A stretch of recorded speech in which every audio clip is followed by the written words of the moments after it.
Понеделка, день тяжелый. Ну, что вы, братульцы и сеструльцы, позавтракали уже, да трудитесь.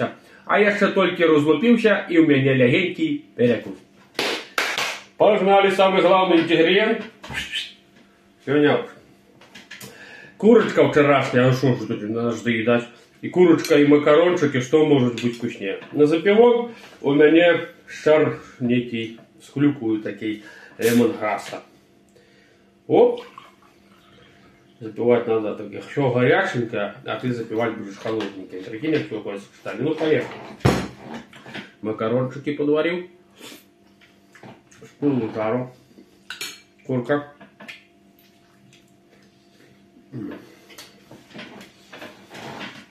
Ну, это я понимаю, завжди. Не надо некий велосипед придумывать. Просто и вкусно. Даже макарончики без майонеза ем. Кайфуля.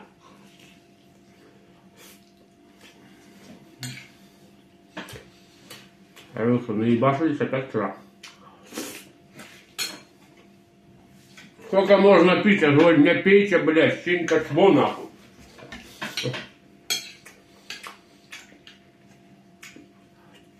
Лучше вкусно поесть, сладко поспать. Какая радость у синьки. Да не я кинул.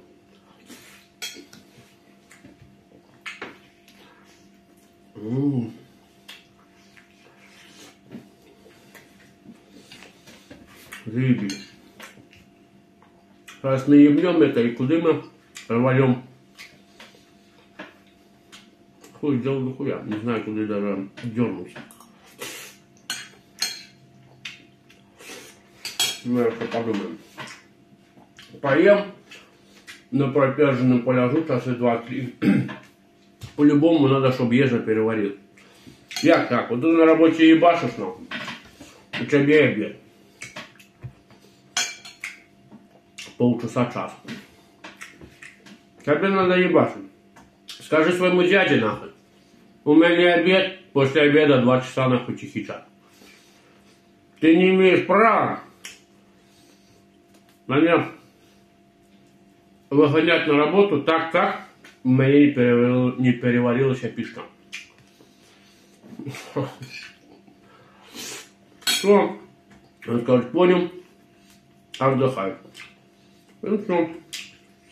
Там вышел.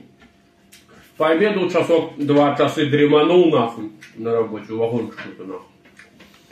Все, вышел час, пошел инвентарь свой прибрал, что-то до обеда вынес нахуй. И все, и хату нахуй, и двору нахуй. Бо нехуй напрягаться, нихуя все равно. Все гроши мира не заработаешь. Так что держи, как.